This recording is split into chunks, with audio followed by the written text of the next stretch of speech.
Bismillahir Rahmanir Rahim. Assalamu alaikum wa rahmatullahi wa barakatuh. Welcome, my lovely Sakeena seekers. This is Nada El Sabahi. I am very happy to join you today as this is my first time. Thank you for joining us again for another interesting topic that is very important for the Muslim community in the West and especially during Ramadan, where our body is undergoing a lot of physiological changes as we take part in the fast. So I'm so excited to hear the talk from our beloved Sana, who all of you are familiar with already, as she's completing her doctorate in nutrition. So this is the field she is very much passionate about.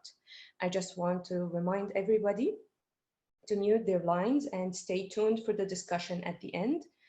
With that being said, we can get started, inshallah. تفضلي Sana. Assalamu alaikum, my lovely Sakeena seekers. I hope you're all well. Today we're here again for another interesting topic. But before I get into it, I'd like to start out with the dua. ربي اشرح لي صدري ويسر لي أمري واحلل عقدة من لساني يفقهوا قولي. Now, throughout our journey and these series of talks, we've discussed our spiritual well-being. We've discussed our mental well-being with Fatima, and today we're going to discuss our physical well-being.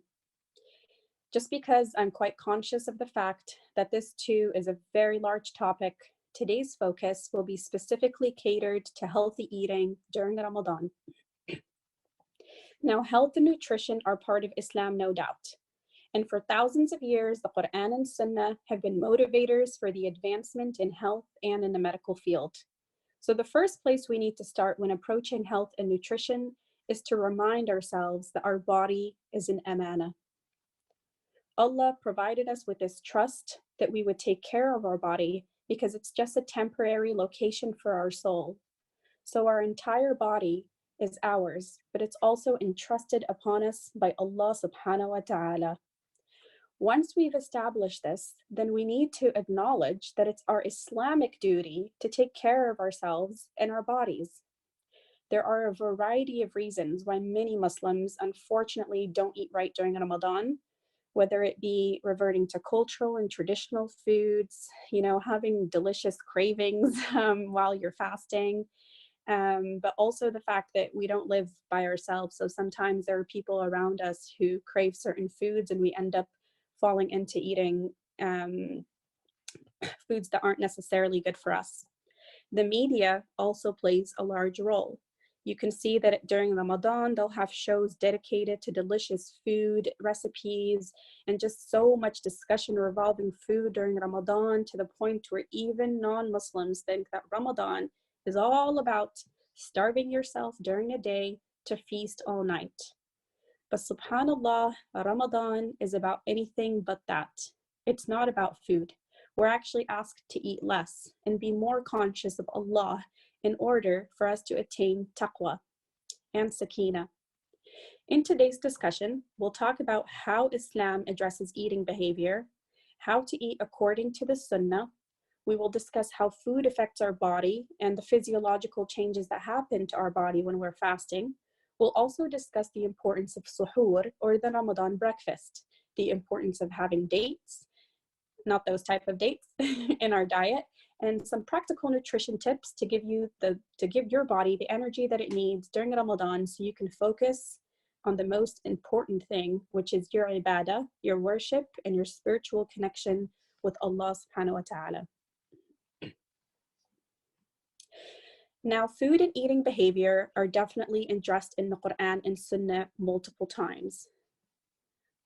Allah subhanahu wa ta'ala tells us, يا أيها الذين آمنوا كلوا من طيبات ما رزقناكم واشكروا لله إن كنتم إياه تعبدون. O you who believe, eat of the good things that we have provided you with, and give thanks to Allah. For him it is that you serve. In another ayah, Allah subhanahu wa ta'ala tells us, يا أيها الناس كلوا مما في الأرض حلالا طيبا ولا تتبعوا خطوات الشيطان إنه لكم عدو مبين. O men, eat the lawful and good things out of what is in the earth, and do not follow the footsteps of Shaitan. Surely he is your open enemy. So many of us might be thinking, what is the connection here with eating and Shaitan? We know from the Sunnah that Shaitan eats with us when we don't say Bismillah. So you can imagine the different ways that we could be sinning by overeating, about not thinking about others and finishing and eating food really quickly. So the greater picture, of course, is that food is made available for everyone, but we all know that 10% of the world is actually starving. So we have to be mindful. We have to not waste, and we have to think of others who don't have the blessing around them that we have around us. Allah subhanahu wa ta'ala also tells us that we have to eat in moderation. يا بني آدم خذوا زينتكم عند كل مسجد وكلوا واشربوا ولا تسرفوا إنه لا يحب المسرفين. O children of Adam, attend to your embellishments at every prayer, and eat and drink, and do not be extravagant. Surely he does not love the extravagant. The most important takeaway message here is that Allah subhanahu wa ta'ala made food in different forms for us to enjoy, but we must ensure ourselves that we're not being excessive. So subhanallah, our religion is all about moderation. We're encouraged to eat, sleep, pray, and enjoy the world that Allah subhanahu wa ta'ala has created for us, but everything in moderation.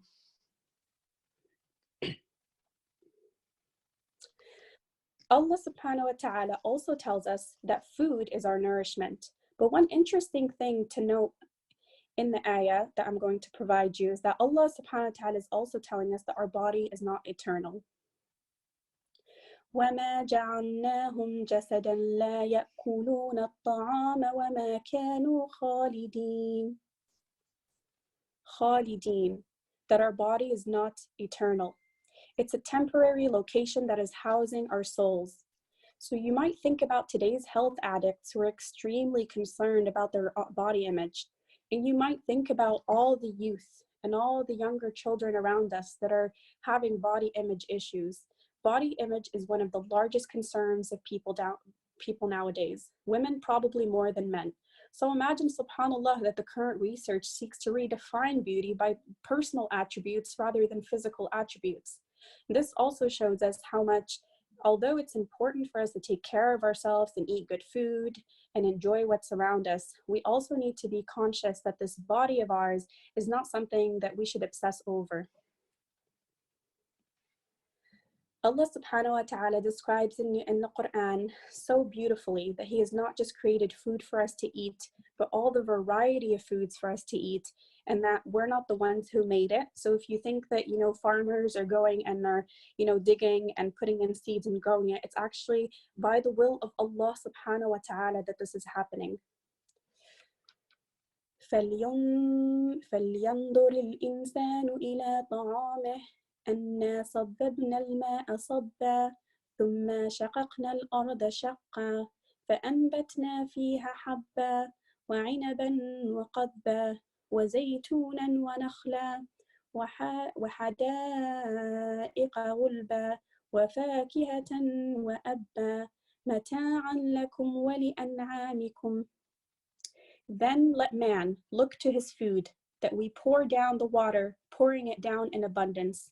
Then we cleave the earth, and then we cause for it to grow grain, and grapes, and clover, and olives, and palms, and thick gardens, and fruits and herbs, a provision for you and your cattle. So it's an enjoyment for us. Mata'an lakum. This is the enjoyment for us of this food. The Prophet ﷺ consistently repeats to us through the Sunnah how important it is to eat when needed, as well as many other etiquettes. SubhanAllah, the Quran and Sunnah don't just highlight what's permissible and impermissible in food, but it goes to the extent of giving us useful tips regarding a balanced diet, a diet which contains most, if not all, the useful ingredients required for the growth, strengthening, and repairing of our body. The important takeaway message, my lovely Sakeena seekers, is that even when we are eating food, we are in a state of worship. So we should be conscious of Allah and conscious of the blessing that He has bestowed upon us. The Prophet ﷺ has taught us to mention Allah's name, to eat with our right hand, and to eat with what is near us, in a reported hadith.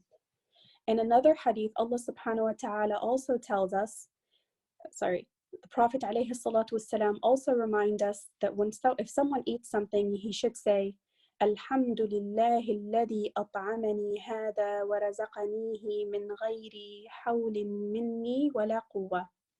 So mashallah, we can even wash away sins when we make dua to Allah after we eat. Now, some of us might be thinking, how is it that I'm worshiping Allah while I'm eating? Which is something that I enjoy and non-Muslims do as well. Unfortunately, this may have a little to do with our teachings of Islam growing up. Some of us might have been taught that worship is serious and we need to do it in order for Allah to not be angry with us. And while some of this is true, we also need to remember that Allah subhanahu wa ta'ala also made us enjoy the food that we eat, for example, and enjoy things around us. And this, we can actually be worshiping Him at the same time. You probably have seen kids being screamed at for not being Bismillah. And while this fear-based approach is common, we fail to realize that Allah subhanahu wa ta'ala is the most merciful, the most kind, and He wants us to enjoy ourselves. But just remember, the only thing we need to do is we need to remember Him when we're enjoying His blessings that He has bestowed upon us. In a hadith, the Prophet ﷺ reminds us that we should split our stomach contents into 3 parts. We should eat 1/3 food, leave 1/3 for water, and allow 1/3 for air. And subhanAllah, this is backed by today's science, because when you eat too quickly, you don't actually give your body enough time to trigger the fullness hormone and let you know that you're full. So this space of air will allow for better digestion and also allow us, the terrible feeling that we all get when we overeat, especially during Ramadan. In a hadith, the companions went to the Prophet ﷺ and told him, we're eating, but we're not feeling full. The Prophet Muhammad ﷺ told them, perhaps you ate separately? And they said yes. So he told them, eat your meals together and mention the name of Allah so that it will be blessed. So you can see how nice it is to actually gather yourself as a family, and that there's barakah in that when we eat together, there's a blessing. Now, many of us have heard of this saying, you are what you eat. But did you really know that you are what you eat? I'm not saying that. I don't want any of you guys to misunderstand what I'm going to say next, okay? I'm not saying that what we eat is going to change any mental health issue that we have, and that, diet is going to heal any mental problem that anyone has. But the one thing that I want everyone to take away is that diet can help us and help our mood and ensure that we're feeling better. What I'm saying is that our body is a vessel, and what we put inside of it affects the output, and research has shown that diet and nutrition can affect mood swings and play a significant role in the treatment of depression. I don't know if everyone knows this, but our brain doesn't sleep. It's always on. So you can imagine that the brain continuously needs to control the body to ensure everything is working properly. You can think of a balanced nutrition as a really good boss. A really good boss will know who to give the right tasks to, always create a positive environment for their employees, and manage their team accordingly. Balanced nutrition helps do this. It's not only good for our well-being, but it's particularly important for the brain, playing a crucial role in cognition, memory capacity, and emotions. Neurotransmitters, which are basically the messengers that deliver those messages to the brain, need to feel certain emotions or have certain feelings. They help in, the right nutrition helps for those neurotransmitters, give us those send and deliver those positive moods. Food has been found to affect this process. So if you're thinking why people who eat healthier feel better, well, now you know why. But subhanAllah, we don't need to become researchers in health and nutrition to know and understand this. Allah subhanahu wa ta'ala tells us to eat halal food because halal food has positive energy. And you can imagine this energy moving from the food that we eat. And when we go ahead and we say Bismillah before we eat it, imagine all the blessing and the entire process as it moves into our body, mashallah. What a beautiful process. How can this food not benefit us? This brings us to the quality of food. As I like to say, ladies, and no offense to the Dacias, you're a Porsche, you're not a Dacia. And I really apologize to those people who drive a Dacia. But the reality is that our body requires premium fuel, high quality foods. And when I say high quality, I mean foods that are high in nutrients, proteins, and high amino acid content. They are all crucial for the maintenance of our body. High quality food and foods that are high in antioxidants, minerals, fats, and good quality carbohydrates help our brain function and operate correctly, and they also provide oxygen for our body. Like a car, if you fill your car with low premium fuel, the car will still work, but not to the best of its ability, because it's going to develop residues in the brain that would be called free radicals, and in the body that would be called just general waste. And this is one of the reasons many of us actually suffer from different types of inflammation, whether you may know it or not. Diets high in sugar, and specifically refined or processed sugar, have been strongly correlated with bad mood, anxiety, as well as depression, as these sugars exhaust the brain and it gives us this short-term kick, but we don't actually benefit from them. So you may be asking yourself, but why do I crave bad food? Is this just me? The answer is no, it's not just you. Our brains, with a combination of nature and nurture, are hardwired to seek out high-fat, high-sugar foods and drinks. With junk food, it's truly love at first sight. The first time ever, most likely when you were a toddler, that you were introduced to that candy bar or that McDonald's French fries, and that was it. Your body fell in love, and it's been love and loyal since then. So instead of removing these things from our diet completely and shocking it, it's important that we slowly reduce the amount of intake that we were intaking before, or we try to exchange that bad habit with a good one. Exchange a candy for a fruit or a date. Exchange savory foods with healthier alternatives without removing them completely. This brings us to the wonderful wisdom of fasting. Fasting can also be seen as a system update. Fasting allows us to detox our body, regulate our blood sugar, changes our metabolic profile, allowing for the heart and brain to reprogram itself. In other words, it's spring cleaning for your body. Out with the old and in with the new. In addition to reducing inflammation by detoxing our body, fasting has also been found to affect our genes. So any genes that were turned on before because of the free radicals and waste that was that was kind of circulating around our body, now we can actually undo that. When you're fasting, your body reacts to what it sees as an environmental stress, also known as low food availability. So what it does is it changes the expression of genes that are important in protecting you from stress and turns on genes related to antioxidant processes and damage repair. And I keep saying antioxidants, antioxidants. Why are antioxidants important? So antioxidant, they are anti the oxidation process. And the oxidation process in our body is basically the process that our body goes through to create a lot of all the waste that we have.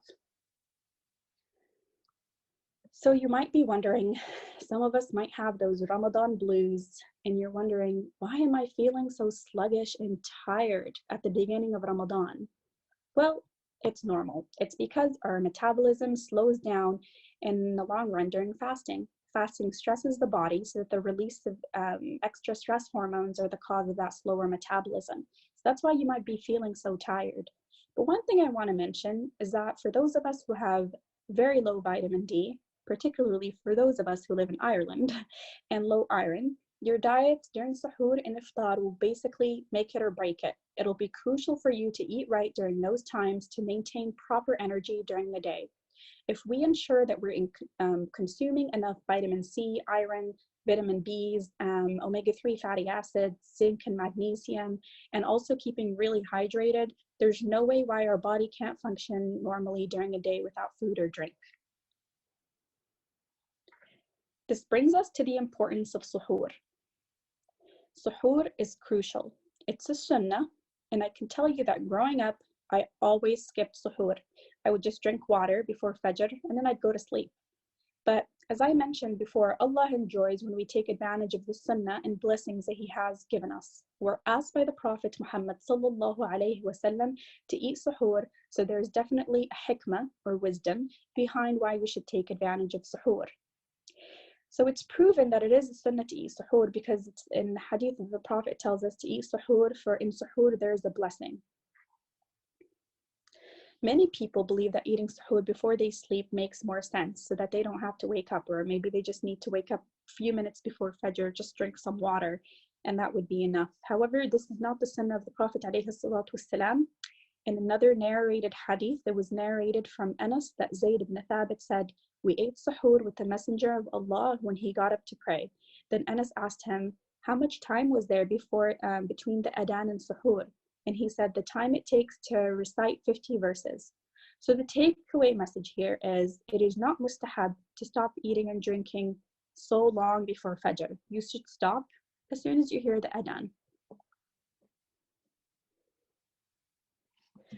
We are also encouraged to break our fast right away and not wait. So as soon as Maghrib comes in, we're asked to break our fast. The Prophet Muhammad sallallahu alaihi wasallam tells us that people will continue to be fine as long as they hasten to break their fast. Now, the most popular thing that we break our fast with is dates. Now, why dates? Dates are a rich source of fiber, potassium, and calcium. They actually are very good small nutrients that help us stay alive, and we could actually substitute them for a lot of the other foods that we eat. Muhammad sallallahu alaihi wasallam planted a date tree and recited an abundance of prayers. He said that those who eat 7 dates on an empty stomach in the morning will be protected from any poison and ill wishes. But many scholars say that these 7 dates need to be the ajwa dates that are from Medina. If dates are not available, Rasul sallallahu alaihi wasallam, instead of dates, he would break his fast with water. Dates are also mentioned 23 times in the Quran, so we can see the importance in a few ayahs that I will mention. Allah subhanahu wa ta'ala tells us, فَأَنْشَأْنَا لَكُمْ بِهِ جَنَّاتٍ مِّن نَخِيلٍ وَأَعْنَابٍ لَكُمْ فِيهَا فَوَاكِهَ كَثِيرَةٌ وَمِنْهَا تَأْكُلُونَ. Then we caused to grow hereby gardens of palm trees and grapes for you, and you have in them many fruits, and from them do you eat.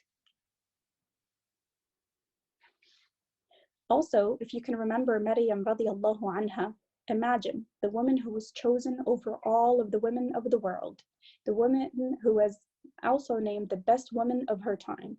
Allah subhanahu wa ta'ala asked her to shake the palm tree and eat the dates when she gave birth to Sayyidina Isa alayhi salam. وَهُزِّي إِلَيْكِ بِجِذْعِ النَّخْلَةِ نُسَاقِطْ عَلَيْكِ رُطَابًا جَنِيًّا. And shake towards you the trunk of the palm tree. It will drop on you fresh ripe dates. Subhanallah, dates are very high in antioxidants, and I mentioned antioxidants a lot in this talk. But subhanallah, another thing that dates are very high in is oxytocin. That's also known as our love hormone. When we bond, hug, or cuddle a baby, this hormone increases. So subhanallah, you can think about, if we want to feel happy, this is the date that Allah subhanahu wa ta'ala sent to the woman that He chose over all of mankind to actually eat when she gave birth. And a lot of the recent studies also show this, They show that women who are starting to get contractions before they give birth to eat a lot of dates. With that being said, I'd like to conclude with a few practical tips. And I came up with these myself. They've really helped me. The first thing, and I think this will, I honestly can't emphasize how much easier your life will be when you do this if you don't do it already. Prepare your sahur before you sleep. A lot of, I mean, at least when I was growing up, I would just wait until I got up and then I'd have to prepare it and then I'd have to eat it. And then, so I was less likely to eat anything at all and just drink some water. So preparing your sahur before your sleep will actually increase your motivation to wake up and actually eat it. So that's a very important tip. Another tip is to try to make it easier for yourself during Ramadan so that you're eating right. So do a lot of meal preps. You know, if you're making soup, make enough to last you a couple of days. If you make, you know, mini pizzas or samosas, or we call it burak, try to bake it and make enough for a few days so you're not exhausting yourself in making food for yourself during the day. Just other points is, you know, you can marinate your chicken and meat in advance, because ensuring that you have enough protein intake during the month is also very important. And for those who, you know, don't like meat or don't want to eat meat, you can substitute that with other high protein grain alternatives such as beans, soya, things like that. Another thing that I usually do is I always like cut onions for, you know, a few days, and then for the garlic I do that in large batches. I just prepare that for the month, and I feel like that really helps me, so that I only need about an hour you know, to prepare for dinner, and then I prepare my sahur before I sleep so that I can motivated to wake up and actually eat the sahur in the morning. One interesting tip, I'm sure you've heard this many times before, is to always choose baking over frying, or to invest in an air fryer. I can't emphasize how much, not just detrimental to your health, but how much exhausted and tired and, you know, just gloomy you're going to feel during the day if you eat a lot of fried food when you break your fast. Also, when you eat, when you break your fast, eat in small portions. It's not a race. And I think this is probably an issue for men more than women. But even with me, even if I eat slow, sometimes I'll eat a lot and I won't notice it until when I'm standing for tarawih and I realize, okay, I really did overeat.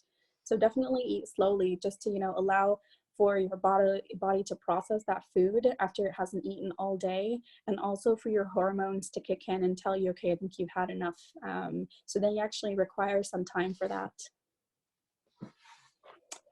Another tip is don't overdo it in Ramadan. You know, focus your energy on worship. So, you know, prepare things that don't, you know, require a lot of, you know, exhausted work to make, and try to make it easy for yourself, because the most essential thing during Ramadan is your worship. You know, not you spending, you know, 5 hours to become, you know, a 5-star chef. And I'm guilty of that too. The last tip I want to provide is to prepare a colorful table for iftar. And for those of you who are wondering what that means, that just means that when I put my iftar down, I need to look around and I see if I'm seeing different colors. You'll notice if, you know, you're eating a lot of fried food, your food is going to look white or, you know, brown. So colorful, add reds, greens, yellows. That means that you're adding a lot of vegetables, a lot of fruits into your iftar. And that's a really easy way for us to try and be healthy and eat healthy during Ramadan. So lastly, I just provided everyone for just some recipes that I've tried myself that are super delicious and easy to make. One of them is the chia seed chocolate pudding. It's so good. Probably some of you are going to be wondering why a lot of these things have chocolate and peanut butter in them, but I just love chocolate and peanut butter. If you don't, you can substitute it with strawberry or, you know, whatever it is that you like, vanilla. But this is really easy because all you need is the ingredients, and I put the ingredients here in a slide, and we'll share these with you. And then you just leave it out. Like, you don't have to do anything. You don't have to cook it or anything. The chia seeds will expand and it'll turn into this delicious pudding that you can have for your sahur, and you can prepare it overnight. So you just put it in your fridge, and then, you know, the next day it'll be ready. Another one that I really love that's super easy is the delicious, they're all delicious apparently, chocolate protein shake. And you don't have to add the protein if you don't want to, but protein powder could be a good substitute. for you to ensure that you're having enough protein intake during the day. So I've listed those ingredients there. So you can probably throw in all those ingredients and just put it in the fridge. And then if you have like a NutriBullet or something, you can just use it the next, like right before sahur, just mix it and drink. Another example is egg and avocado toast. Avocados are amazing. They only have 1 gram of protein, but the most important thing in avocados is the omega-3 amino acids, which are crucial for you and your body. The other thing is the eggs. You can have a hard-boiled egg or poached egg, so you can prepare all of these overnight. And that would be a good source of protein. It'll just give you a lot of energy during the day. It has very good fats in it as well, so that's important. Try to basically replace your toast. If you're eating white bread, try to replace it with whole wheat. And the reason I say that is because it's not that, you're not, the white refined flour just doesn't give you any benefits. That's more or less what it is. So if you're using whole wheat alternative, that's much better for your body. You're getting more complex carbohydrates, and your body is just really nourishing from it better. Another example is you could add some fresh juice, and you can have that for your sahur and also when you break your fast. And then I added a salad as well, a fruit salad as well. That's actually very nice to have in the morning, and it's very light. Or, some yogurt with granola. I like to add dates to it because it makes it sweet and it's really nice. You can add some honey or even manuka honey as well. Whatever honey you have at home will work. And then lastly, I just put in a recipe for, again, chocolate and peanut butter because I love those two so much, overnight oats. So you can make them. There are a lot of recipes online, but they're really nice, very healthy, very filling as well, and full of nutrients. And I have some example toppings, and so you're more than welcome to remove or add, but definitely try to have a banana if you can. That's also very healthy, full of like magnesium and zinc, and it's just full of really good nutrients for your body. And that's basically the end of my talk. I hope you guys enjoyed it, and I hope you guys have some questions so we can actually turn on our videos and get everyone involved here. Wow, thank you so much. Jazakallahu khairan. That was very good and deep, mashallah, Sana. Thank you so much, especially those recipes. And that much easier for me to have these recipes done before I go to sleep, because for many reasons, I used to skip suhoor, subhanallah. And, yeah, especially when it came to Ireland here, the time between Maghrib and Fajr is so, like short. Too tight and short. So yeah, sahur for me is so much hassle to do, but subhanallah, it makes so much difference. Alhamdulillah. Yeah, absolutely. Especially if you prepare it in advance. I've probably mentioned it to everyone a few times, but psychologically, it's not, you don't get motivated on your own. It's you starting that action that gives you that motivation. So if you prepare that and, the night before, and, you wake up and you're like, oh, I'm so exhausted. But if you think to yourself, okay, I've already, how long does it take for us to eat like a pudding or like overnight oats? Just like 5 to 7 minutes. And that inshallah will give you enough energy for the day. Yeah, that's true. Yeah. Of course, we have to improve our sleep patterns anyway, because in Ramadan is so much harder than the other days. But again, I keep reminding myself, subhanallah, how much I slept over the years, over the whole year.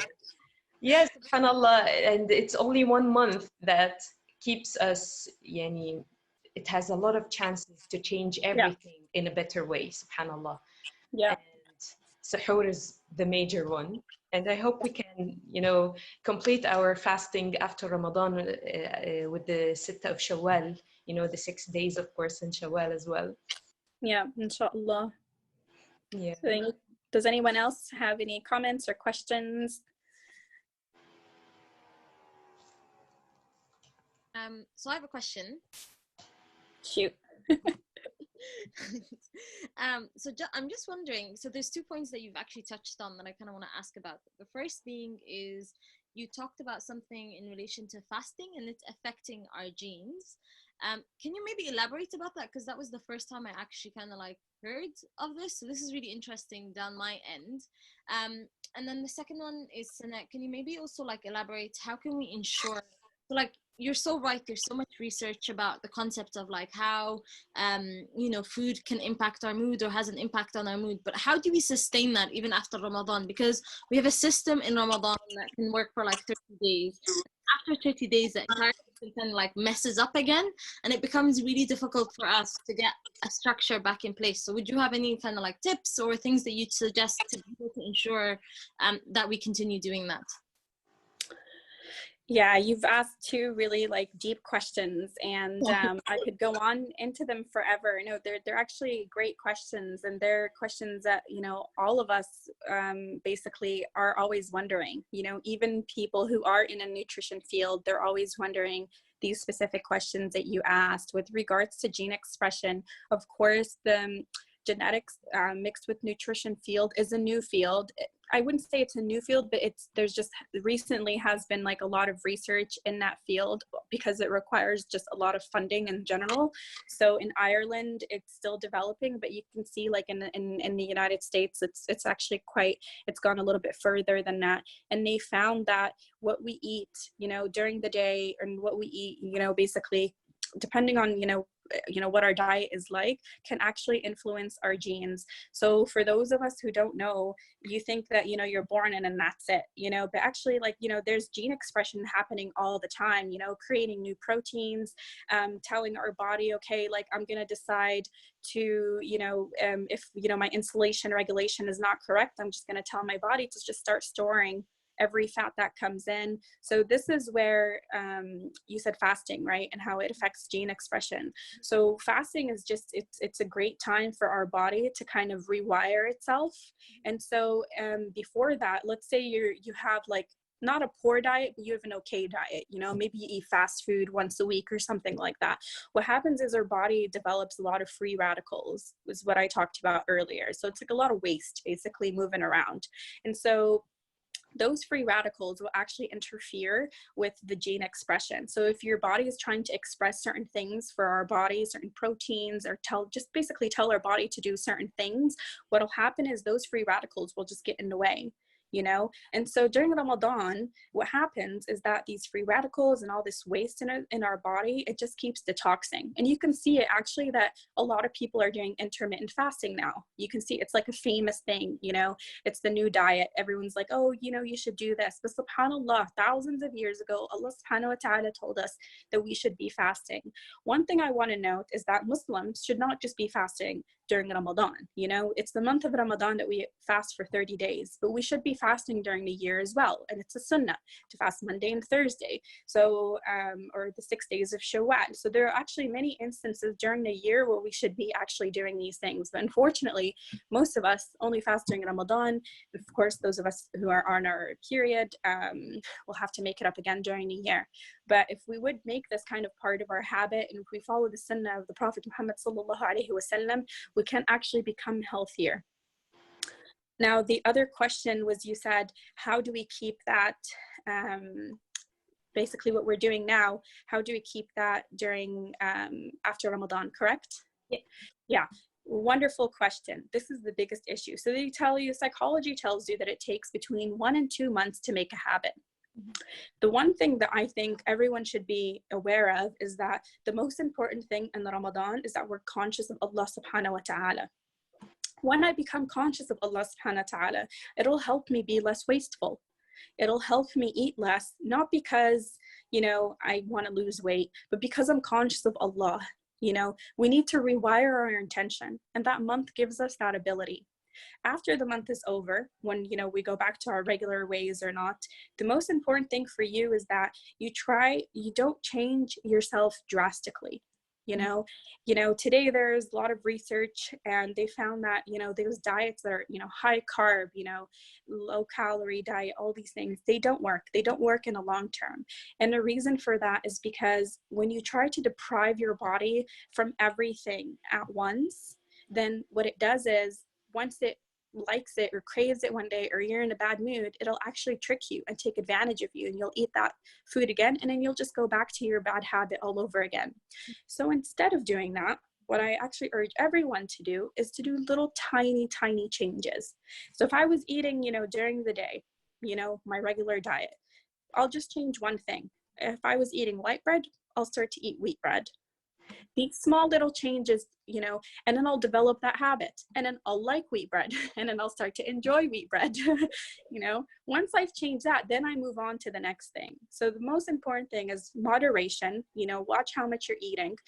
Eat with a lot of people. I don't know if this happens to all of you, but when I go out with my friends and I'm having so much fun and I'm eating lunch, with my family, and we're all sitting together, I tend to eat less, because you're chatting and you're laughing and you're kind of enjoying yourself. And subhanallah, there's just so much wisdom in eating as a group that you tend to eat, less, as opposed to a lot of research shows people who eat in front of the television tend to eat more. So that's just, change the little things. Don't focus so much on doing drastic changes to your body, because it won't work. Allah subhanahu wa ta'ala, subhanallah, made us fast just from the when the sun comes up to the sundown. He didn't tell us, don't eat for 1 month, or only drink water for 30 days. We're not having like those drastic changes to our body. I think there might be some questions coming up for me in the chat. Hey, Sana, I have a question before we go ahead. If I'm allowed to. So I have two questions, actually.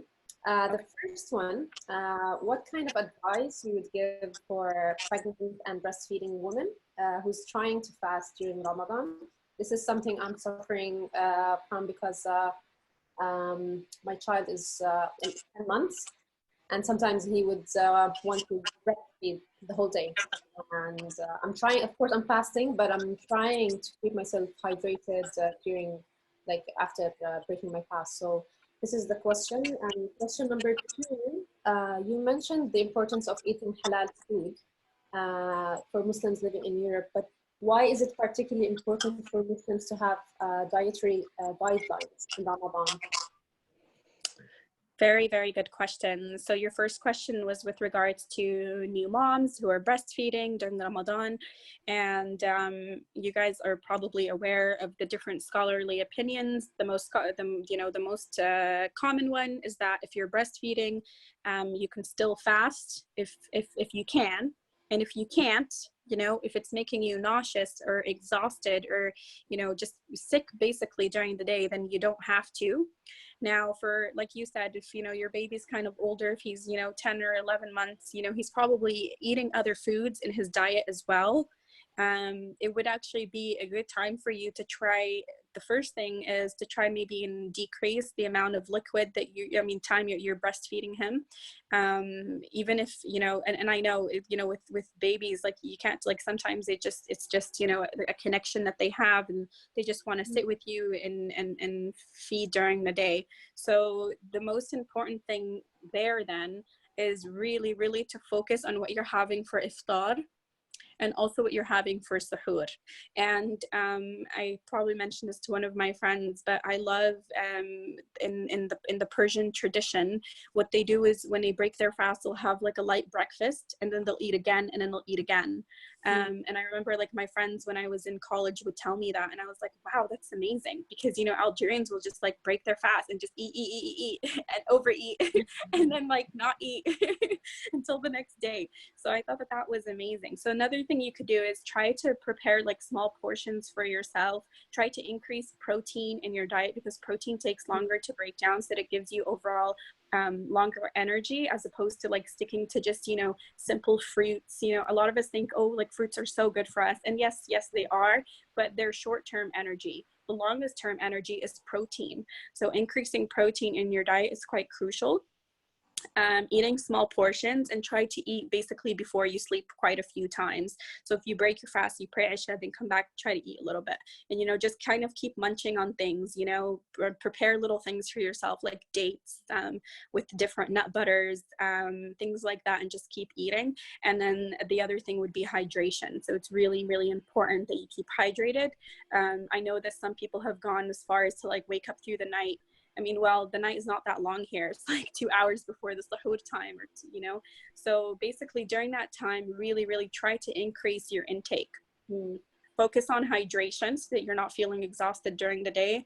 And then focus also during the day, try to feed your son other foods and increase, you know, his foods. Because if he's 10 months, he should try to, you know, become familiar with more foods as well, which will make him more full and therefore breastfeed less. So even if he's coming to you maybe 5 or 6 times, he'll automatically just be too full to eat as much as maybe he was eating if you were only breastfeeding him that day. So it's like kind of a balance. It's very difficult. And I think that's what Allah subhanahu wa ta'ala, there's just so much hikmah in the fact that, you know, if you can't, and it's making you really exhausted and you're tired, then you have that opportunity to not fast. The other, I hope that answered your question. Yes. The other comment that you mentioned, which I think is crucial, is a lot of us Muslims who live in the West would be, you know, come from immigrant families. We think that, you know, as long as I follow the dietary guideline, that I'm going to be okay. And then we try to follow those dietary guidelines, and then we realize that they actually don't connect with us at all.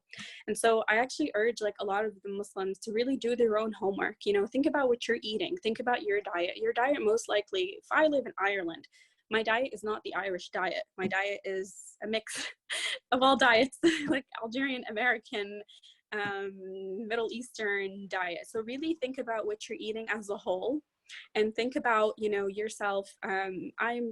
I particularly really promote personalized nutrition. And the reason for that is because it basically treats every single person individually. And that's very important. Some of us might be predisposed to certain things that we actually would not know about, you know? So personalized nutrition is important. And so what we need to do is we need to basically think about ourselves. Just, you know, when you eat something, how does it make you feel? Be conscious of that. What do certain foods, do they make you feel better? When I eat this in suhoor, I feel better. When I eat that, I don't. So just being conscious of the different intakes that you're having, inshallah, will really help you basically know yourself better. And I think that's really important with nutrition is, you know, it teaches you to really learn about who you are and what types of foods make you feel better and what types of foods kind of, you know, you want to stay away from because they're not giving you that positive energy that you need.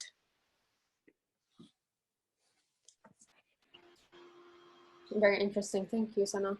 Yeah, of course. Any other questions? Yes, we will share the suhoor recipes. And anyone else has a question or wants to use their audio?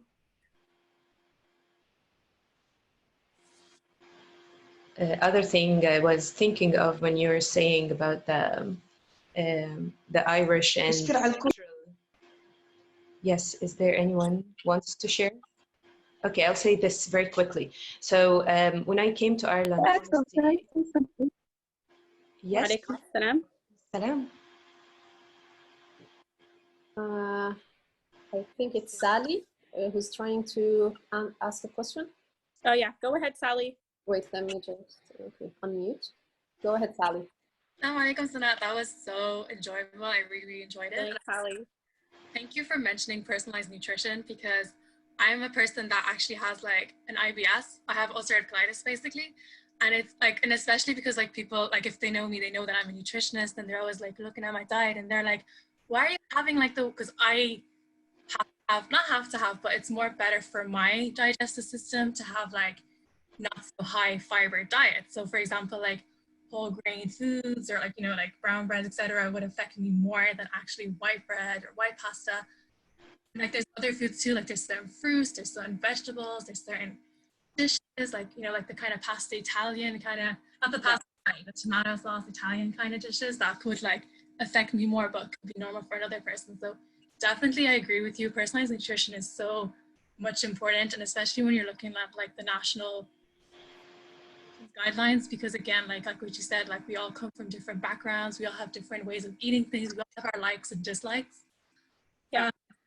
And I also just want to mention, this is something kind of new to us, because like what you said, like in America, it's much more advanced than where we're like here in Ireland, and it's kind of something that we probably like just a tiny bit touched on in college, is like just in general intuitive eating. It's like, I find this like kind of like a lot kind of hard to like talk to other people about, because it's like one moment you're telling people there's good foods and there's bad foods, and like there's bad carbs and there's good carbs, etc. But then the next moment you're just like telling people, no, you should listen to your body is craving this, you should eat that, it's okay, don't feel guilty, everything in moderation. And I feel like that kind of gives like mixed messages to the general public. And I want to kind of bring up the whole topic of intuitive eating, because it's something that's kind of still new in Ireland. Like we didn't like touch that much in it in college, but it's definitely something that I'm really looking into and I'm really interested in. And I was just wondering if you can talk about like Yeah, you mentioned a wonderful point, and that's the reason why I did not put a slide up of what not to eat. I just said try to stay away from things as much as possible, and it's literally because of what you're saying. It's that, subhanallah, Allah subhanahu wa ta'ala created all this food for us, right? And then now there's like this movement, about going back to our origins, eating, farm to table. That's what it's called, eating things that come from the farm straight to your table. So really, that's what I want everyone to be encouraged to do, as opposed to focusing on what's good and what's not good, what I should eat more of, what I should eat less at, unless you've had like medical advice and maybe you need to lose weight for a specific situation, or you're too overweight or something like that, and you go to the doctor and the doctor specifies for you, even though you probably know this, Sally, as well, is that even the doctors in Ireland don't have that much nutrition knowledge. So they're not the best now. yeah I mean, yeah, it's true. Yeah, exactly. So the most important thing that we do is we go back to what Islam tells us. Islam tells us that anything that's made halal for us, we're allowed to eat, so you can have it. Islam also tells us to eat in moderation, so we eat in moderation. So we fast during the year to detox our body. We try to stay away from refined and processed foods. Why is that? Because if you just think about it, subhanallah, if you grew something yourself and you took all that time and all that effort to grow it, and then you went and you ate it with your family, like, tomatoes and grains and all of these things, imagine like how much effort you put in that. And then imagine something that's refined and processed, that it's just been through this company that was just like blop, blop, here, add this, add that, because that tastes good for people, and in here, now eat it. So that's how we should think about it, and that's how we should become more conscious of what we're eating. And personalized nutrition, of course, it's an amazing area, because it takes everyone individually. It takes into consideration where you come from, who you are, what your genes looks like, and then it tells you what nutrition is good for you. I remember there was a study when I was actually doing my master's that found that the Chinese population were actually able to break down carbohydrates much faster than the white race, and so this itself just gives us the knowledge that Allah subhanahu wa ta'ala already showed us before, is to listen to ourselves, listen to your body. Like you're saying, if you have IBS, which actually is in my family as well, is to eat the food that's right for you. When I eat this food, I feel very happy, I feel good, I feel like I have a lot of energy, so I'm going to continue to do that.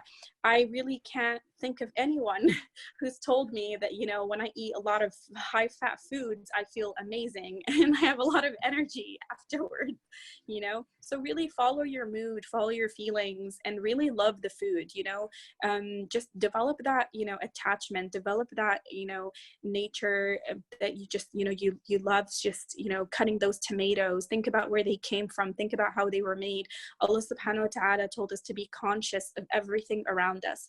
And he's telling us that this food is a blessing. So really just have that emotional connection with it. And I think that itself will just help us to eat better. I think there was another question,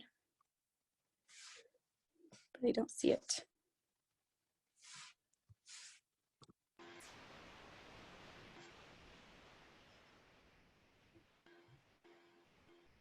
And jazakallah khair for everyone who's saying thank you. That's very kind. I think someone else was trying to ask a question, but I don't see it. I can't see it either. Okay. Okay. I actually have another question. Sorry, Sana. Yeah. Yeah. But basically, right, something that came up when the discussion was happening is in today's society, like eating healthy has become an option that, like, look, it's very expensive in that way. So it's like when you're out or when you're out and about or even trying to do shopping, like it's the more expensive option, right? If you want to eat the good food, the healthy food, it seems that way. Do you have any tips maybe on what to do or what to be aware of or how to be, I don't know. I find it very, very annoying. Like, it actually annoys me. I'm like, Yeah. people want to start eating healthy, but then you're like, it's the option where you're going for more expensive, like you have to go for more expensive options. So in that case, like, Sometimes, yeah. You mentioned a very good point, and this is the common question that a lot of nutritionists get. It's like, why are you asking me to eat healthy, but look at the price tags that are associated with all this food. So what I'll say is, not all healthy food is expensive.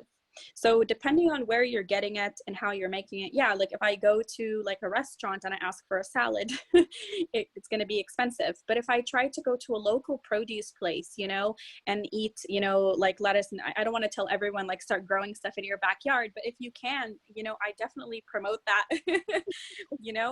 I don't know if a lot of people know this, but like all the rich people in the world actually like have farms and they grow their own food. So this is actually really interesting.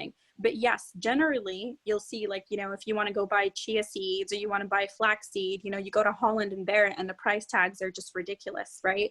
So what I tell people is that and of course, that the media has a lot to play with it, has a big role to play. You'll see, like McDonald's and stuff, like they'll tell you, oh, it's only €5. But if you go and you purchase the whole meal, actually it might cost you up to €10.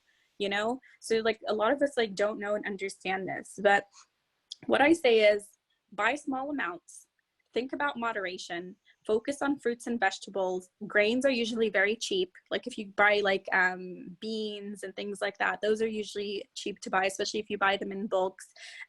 Meat, especially, like I guess like a lot of people say like halal meat is like more expensive. That's why we can't afford it. Like try to get smaller portions of what it is, and focus mostly on, kind of having a more like fruitful and more variety in your diet. Unfortunately, I myself can't do anything about the price tags, but yes, that is something that everyone is discussing. It's a huge discussion here in Ireland. It's a huge discussion everywhere that, there should be subsidized, that food should be subsidized, so that, if when we go to the shop and I look around and I see that fruits and vegetables are, like 50, maybe like, just 6 tomatoes will cost me like €4. And then I look this way and I look at chips and they're like 50 cents or 75 cents. So maybe like a family might go for the chips. So all of this, again, just has to do with awareness. And I think a lot of people who are in the nutrition field, especially us Muslims, I think that we should strive to help others, and we should continue to give them the information that they need so that they can, try to go for healthy alternatives that aren't so expensive. But definitely it is something that we're conscious of, and unfortunately it is something.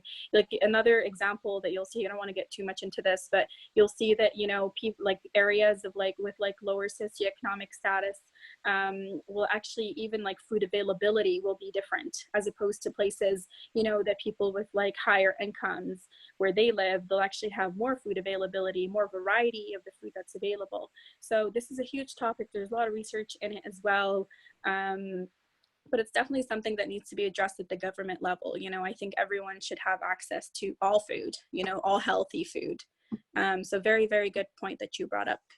So we have another question. Okay. Coming from one of the ladies. It says, what's your view on being vegetarian or vegan as a Muslim? It's normally looked down upon, and I have been told that it's haram by elders. Is there anything in the Quran that suggests that meat is compulsory? I don't want to give you like a Sharia ruling on, you know, being a vegetarian, but I can tell you, subhanAllah, just yesterday I was listening to a pretty reputable sheikh, and he was discussing this, and he said you are allowed to not eat meat, as long as you don't believe in vegetarianism as an ideology. That's what he said yesterday. But Allahu A'lam, I would need to basically, I can actually follow up with everyone if you want, because alhamdulillah, we're able to have some connections with a lot of teachers in Muslim countries, and we can provide you kind of with what their opinions all are. But yeah, I know what you're saying in terms of people telling you that, you know, what you're doing is haram. I've definitely heard that many times.